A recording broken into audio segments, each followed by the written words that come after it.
Hello class, today's Z story is about predicting feelings.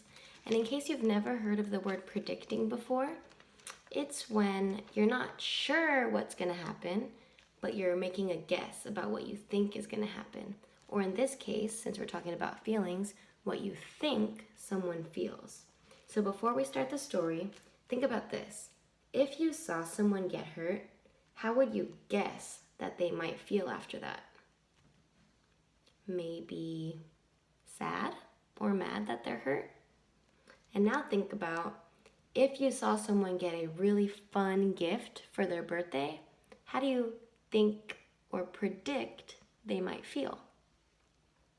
Maybe happy or excited. So in this story, the kids help Z learn how to predict people's feelings or how to guess how people might feel after different things happen. Thinking about how someone might feel can help you understand him or her and help you get along better.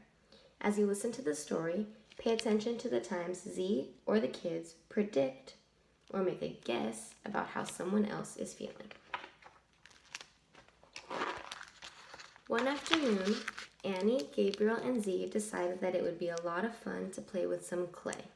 As Gabriel got the bucket of clay down from the shelf, Annie told Z, "I am so excited to make some clay animals and bugs and creatures."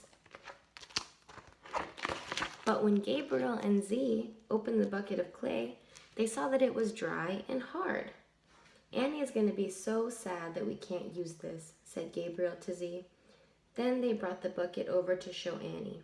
"Look, the clay is all dried up." "Oh no," said Annie with a frown. "I'm sad that we can't play with it today." Z looked at Gabriel in amazement. "You were right that Annie would be sad. How did you know that?" Z asked. "Well, I didn't know that for sure. The only way he would know for sure is if he asked. It was just a guess," Gabriel explained. When you're really excited to do something and then you can't do it, that can make you feel sad or frustrated, which is a word we learned last week. So I predicted, which means I guessed, that's how Annie would feel about the clay. And Gabriel was right. Then Gabriel's face brightened as he looked across the room. "Hey, there's another bucket on the shelf." Gabriel and Zeke got the bucket down and looked inside. It was full of new, soft clay. "I predict this is going to make Annie feel very happy," said Z. Do you agree that you think this is going to make her feel happy? If you agree with Z, then you can do our hand signal for agree, which looks like this. Turn to the side, back and forth. In sign language, this means you agree. Z was right. When they showed Annie the clay, she smiled and clapped her hands. "Hooray," she said. "I'm so glad that you found this." Glad, that's another word for happy. So Z was right. Let's see what we can make. Gabriel decided to make the longest snake ever.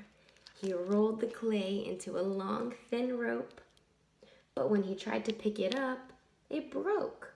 He squished the clay back up into a ball and then rolled it out again, but it fell apart a second time. Gabriel tried to make a third snake, but the clay broke into pieces again. How do you think Gabriel is feeling? I'll give you 5 seconds to think about it.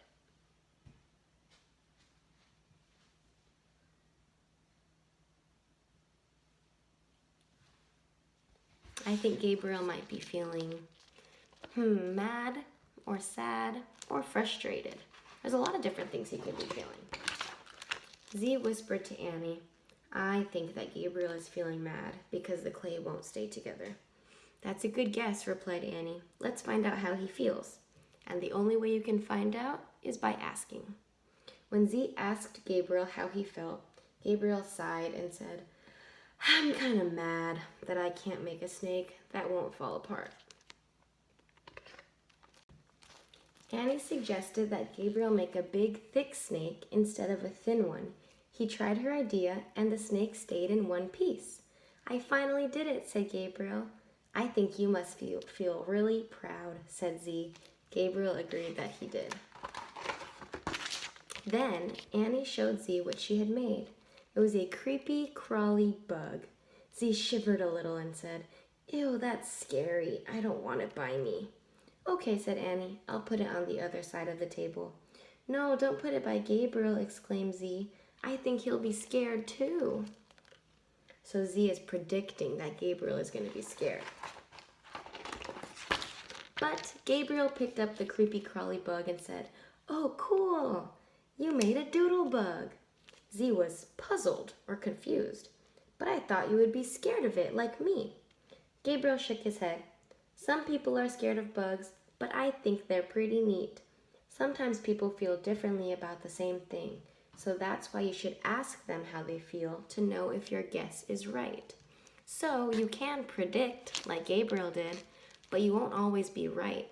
That's why I kept saying the only way you can know how someone feels is by asking." Gabriel, Annie, and Z spent the rest of the afternoon making snakes and bugs and lots of other clay creatures.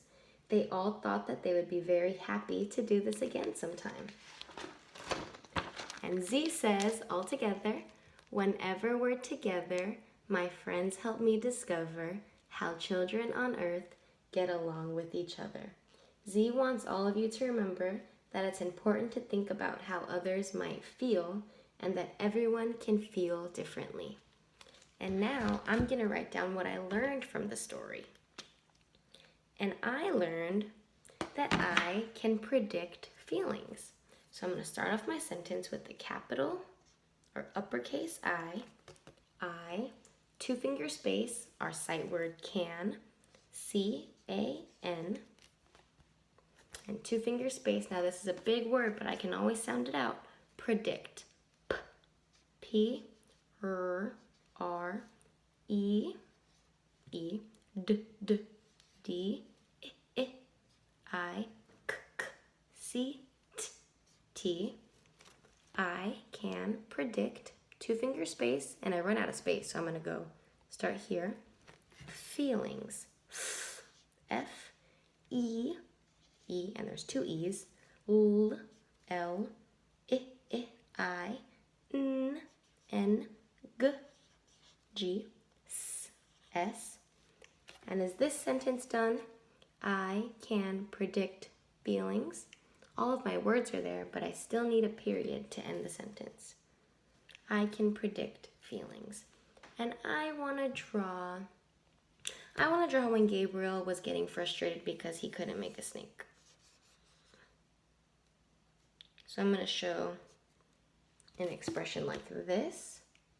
And now I'm going to draw the clay. And he had, I think, 2 pieces of clay that wouldn't stick together. So this is my 2 long pieces of clay. All right, and remember, I think Annie predicted that Gabriel was frustrated. So this showed that Annie was predicting feelings. And now we've learned that we can all predict feelings. And I would love to see what you learned by submitting your work on Class Dojo. Thank you so much for focusing. Great job, students. I'm so proud of you. Hopefully I can see you soon.